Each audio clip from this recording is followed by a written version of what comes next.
growing your Instagram following from zero to a massive army organically on today's episode. Today's episode is brought to you by ThriveThemes, blazingly fast WordPress templates and plugins built to get more traffic, more subscribers, more clients, and more customers to you. To find out how ThriveThemes can turn your blog or website into a money-making work of art, go to servenomaster.com/ThriveThemes.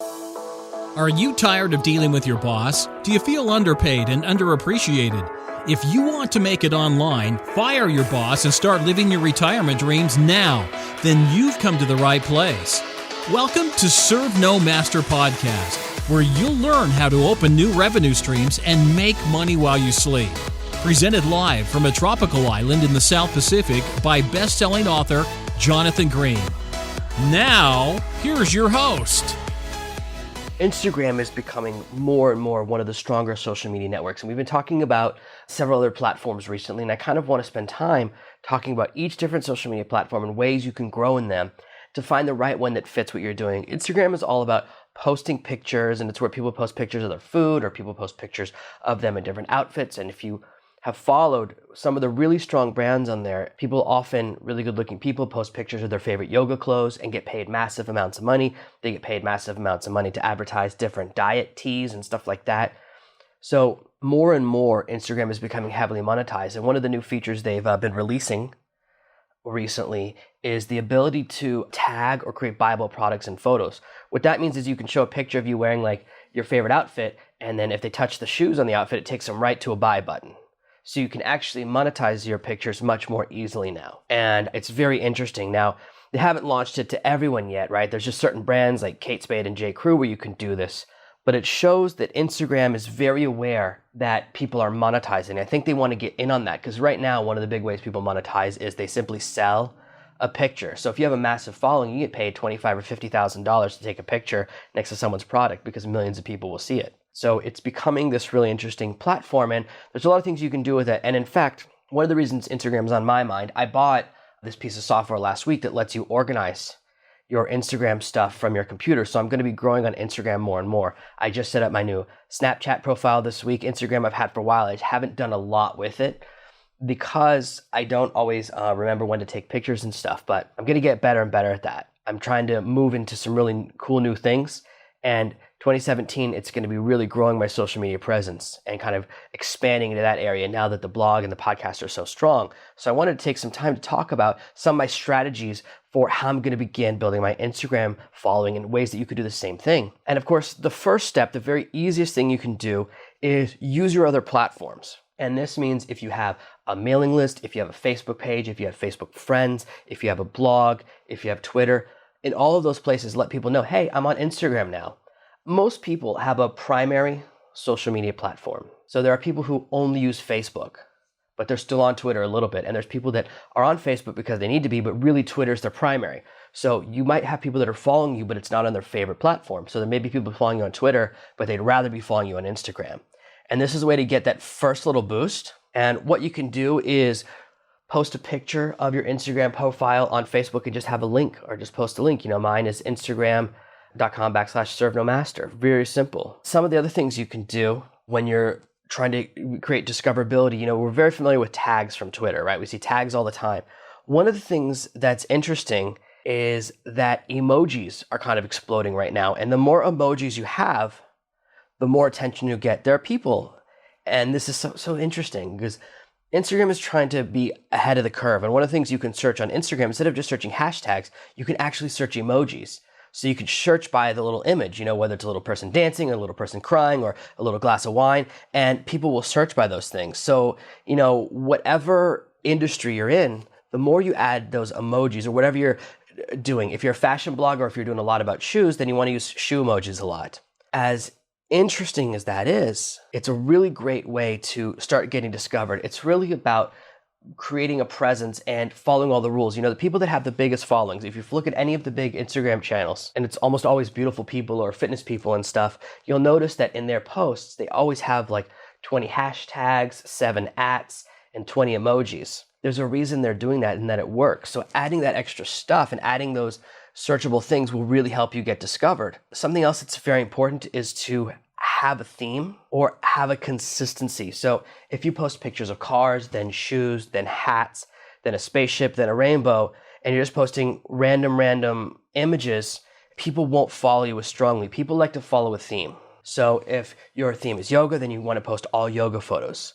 There's that company from Australia that posts a different bikini picture every single day. That's their business model. You want to just follow a very simple theme, a consistency, so that people know what they're going to get. The more you establish your brand, the better things are. And brand building is very important. So I often see people with really small businesses that are really worried about doing things that will damage their brand, and I don't want to send you in that direction. Brand building is more about being consistent across platforms. So in all of my different platforms, I'm servenomaster. I think on Twitter it's servenojonathan because servenomaster someone bought 20 years ago and did nothing with it. It's a dead account. But otherwise, I have this consistency. And if you Google servenomaster, you'll notice all the listings on the first page are all about me. They're all about books I've written. They're all about my blog or this and that and different presences and my Facebook page. That consistency of message and naming is part of brand building. And it's just about making it easy for people to know what they're going to get. So it's not as much about brand protection as it is about helping people to know what they're going to get. And so as I build my Instagram presence out and think about how I'm going to do things, a lot of my pictures will be heavily about island living and traveling and more. That'll be what a lot of my Instagram is about because that's what I can take pictures of. Who wants to watch me take pictures of just inside my office? That's not exciting. So I've been thinking about how I'm going to do. And part of that is to always crop your images in the same way, always have them have a similar look. You may have noticed that all of my blog posts now, all the new ones especially, and I'm still finishing the back catalog, they all have the same size. They're all this specific size, which is like 1203 by 400, 600. It's an exact size that's the easiest size for shareable across social media platforms. I did a bunch of research and they said this is the best size to use to make it easiest to share this image on different places. So all of the banner images are the same size on my website for a reason, and they all have the same style of text. That specific font that I use is part of my branding within the website. You know, I'd use different fonts on Amazon, but anything on the website, all my products use that same font for the product names. So it creates a little bit of consistency. It's very tempting to use a different font every time. You don't want to do that. So however you're going to draw text on your photos for Instagram, however you want to add those other layers of information, maintaining a consistency so people can tell when they're looking at one of your images. And that will help you build out your following. I mentioned this before, right? Hashtags are so powerful. And what's cool is there's some tools. There's this really cool called Hashtagify that will help you find the best hashtags to add to your images. So I, with everything I post, add the hashtag servenomaster, whether I'm posting on Twitter, Instagram, anywhere else. That's my hashtag, right? And some people actually use the hashtag that have nothing to do with me. Okay, if you do a search for servenomaster, sometimes just find a couple of random posts, but mostly it's me. And what I do there is create a consistency so if someone wants to follow me, they can type in that hashtag and find my messages anywhere. However, for someone to find me, that tag is worthless because unless someone already knows me, they would never type that in. So you want to use hashtags that are very valuable and relate to your business. So you can go to Hashtagify, and in fact, I'm going to load up Hashtagify right now, and let's do a real-time search. We can kind of see what happens when we type something in. And what's cool is it tells you the all-time top 10 hashtags related to something. So I can type in, for example, author as a tag I want to search, and it will give me what are the top 10 hashtags related to being an author.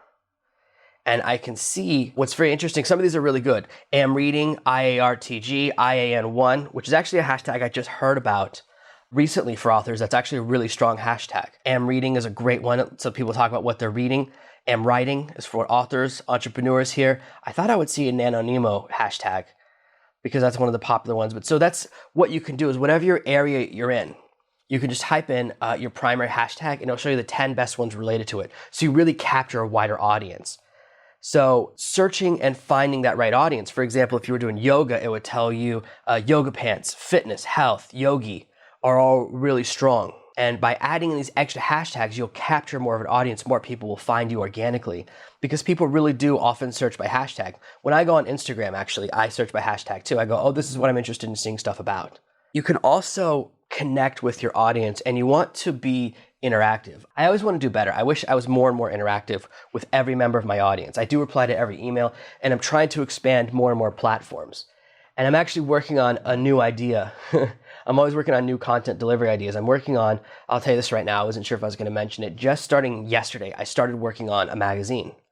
I'm going to put out Servenomaster magazine. I don't know that I can do it every month because I create so much content. So it'd be 20 podcast episodes a month, dozen blog posts, 2 products, Amazon book every month, and doing a magazine every month might be too much. So I think I'll just start off doing like 4 issues a year as I build up the magazine. But I started working on this digital platform. But one of the things that's important when you're designing your content is finding out what your audience wants. And so the more you interact with your audience, the better. And the easiest way to do that is to simply see what they respond to. So you can look at which of your posts and which of your Instagram stories got the most shares, the most likes, the most followers. So you can see, oh, this is what's the most interesting part of my audience. You can grow your audience simply by following what people are doing. Every time you post something new, you want to give them reasons to follow you, and you want to show them that you're listening. For example, if you're doing a series of posts or your posts are all about golden retrievers, right? You're all about, you picked a dog breed, that's what you're really growing on, and that's a strong thing. You might discover that posts of dogs sleeping get a lot more shares than posts of dogs playing. So that's what the content people like more and more. It might be in the other ways around. One of the other things you can do, as you listen to your audience and you're giving them what you want, you can also find other people that are doing similar things to you. So maybe you find other people that are doing golden retriever stuff or other breeds, and you do a share for share. I'll share one of your posts and you share one of mine. And you can do a really cool exchange that way. And that's a way for you each to double your audience. And what'll happen is if, let's say I had 50,000 followers and you have 50,000 and we swap, we might both end up with 100,000 followers. We might end up with 75,000 followers each, but our total number of engaged followers will go up because now I have access to that group of 100,000 people, but the people that are really interested in my message will be following me. And you might lose some of the people that were following you, but they weren't as interested in you. So you're actually dialing in and getting a more connected, more specific audience. My audience is very, very specific. People that follow me, and if you're someone who's listening to this, you're a follower me or a tribe member, are very into me. I have a very strong, high strength bond with my following because it's very much a two-way street. I respond to every email I get. I'm constantly sending people advice and trying to answer people's questions, whether they bought something or not. I try to be there for people that follow me. And that strength of connection means that I have a very strong following, but not 100% of the people who listen to this podcast or who read my blog are that into me. So there's people that are super engaged, the early adopters, the really big fans, and that's a percentage of my audience. But if I do an exchange, the people that were only mildly interested in, they'll find a voice that's better for them. So it's a win all around. I'd rather you find the best voice for you. And if it's not me, then I definitely want to help you find it. So doing one of these exchanges can really help you to swap and get a great following, get a more engaged following, and also get access to new people. I'm a big fan of running contests. I use Gleam. I've mentioned Gleam before, Gleam.io. It's a really cool contest software. I've used it before. And you can run specific contests for different platforms. So you can run a pure Instagram contest, share this image, or do this hashtag and win points and win a cool prize. The power of contests, and I don't want to talk too long about contests because they work for every social media platform. Running contests always work. It's kind of like a go-to answer because it's so effective. But beyond that, going into our next is make sure that your profile is really dialed in. And I don't want to give you universal rules for how to do your profile because it's different for everyone.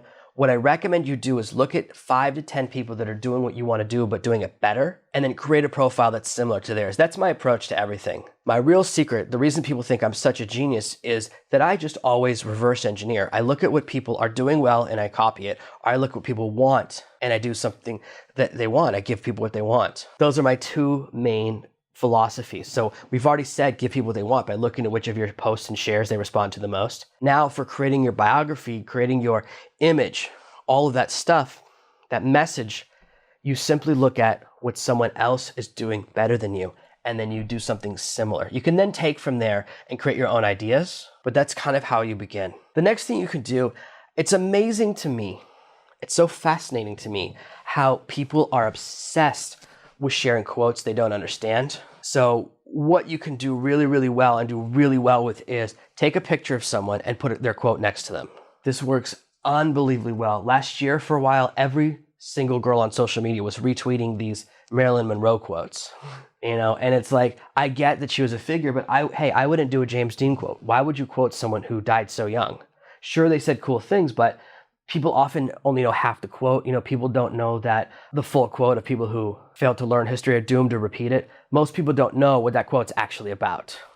They don't know the sentence before, the sentence after, so they misquote it all the time. And I've even seen situations where people quote something and they don't know who they're quoting. For example, classic quote is, "In order to build the future, we must tear asunder the past." I've seen someone pass that quote around, not realizing it's a Hitler quote.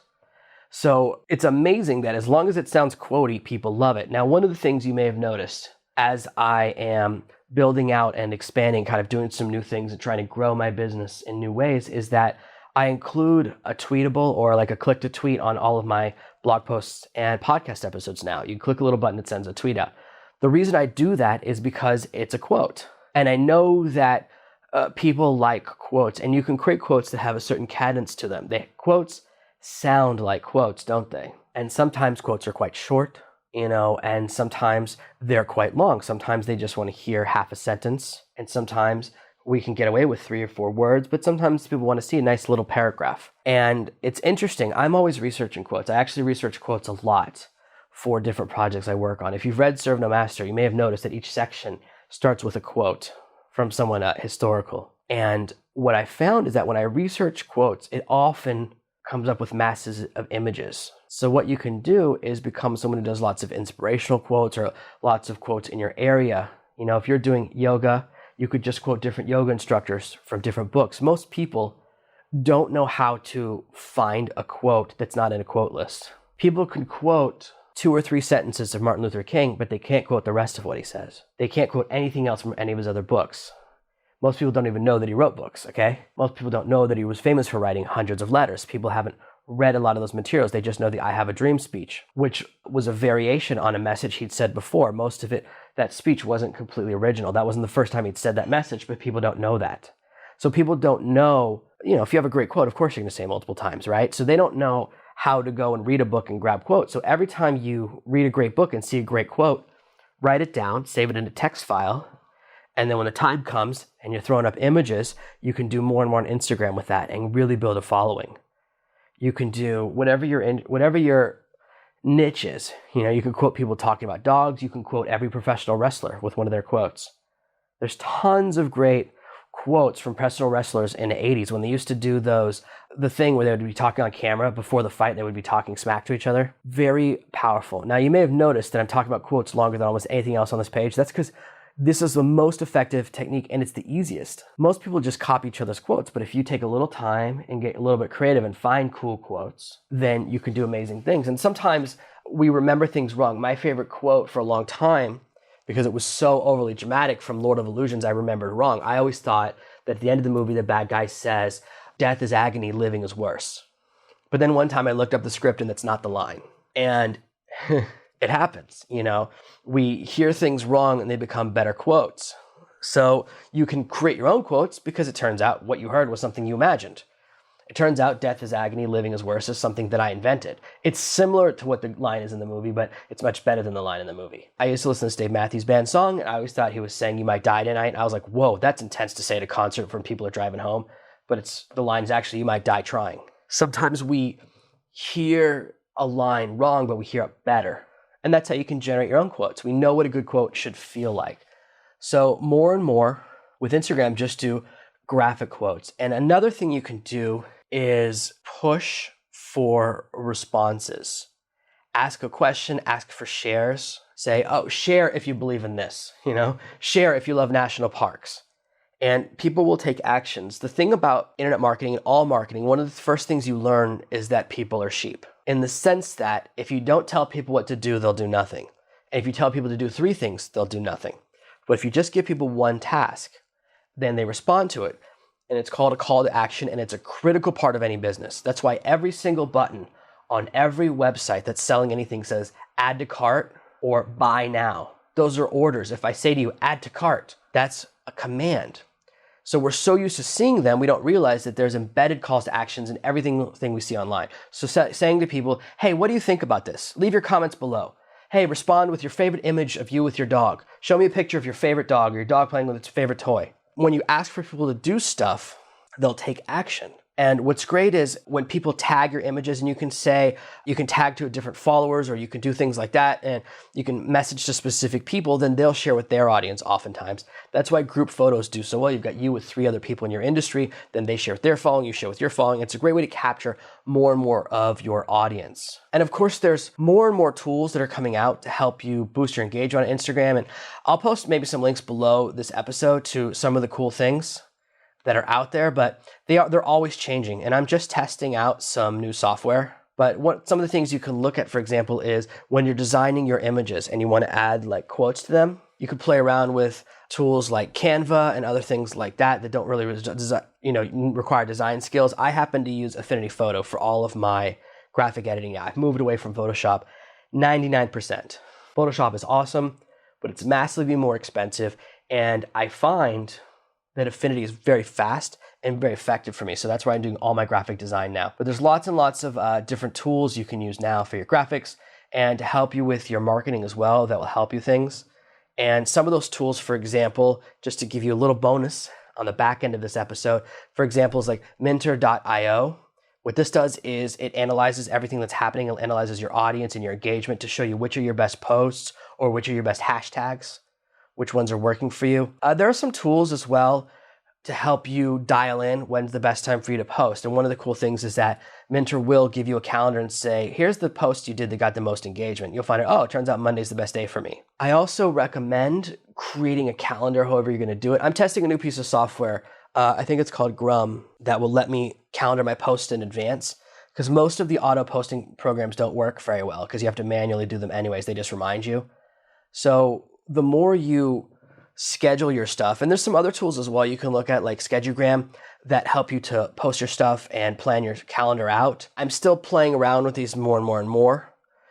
There is another cool tool called Onlypult, which lets you look at your competitors' Instagram posts, and you can see what their most popular posts are, what they're kind of doing. The more you use competitive intelligence, the easier it is to succeed. Like I said, I like to look at what other people are doing. So those are just a couple of tools that I'm playing around with. I'm not in love with any of them quite yet, because just like you are, I'm moving into Instagram. Yes, I have a small Instagram presence. I think I have some followers on there, but I'm not very active. It is hard for me as a one-man band to, in addition to creating all these podcast episodes, products, books, now I'm dabbling with a magazine, and to also do tons and tons of social media.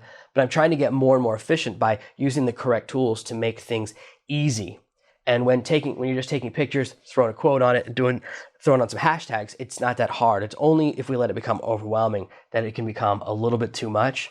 But I'm also testing a really, really cool Twitter tool that hopefully I'll be able to talk to you about more and more in a little bit of while in a couple later episodes. Right now, that tool is much more expensive, so I need it to be flawless before I talk about it.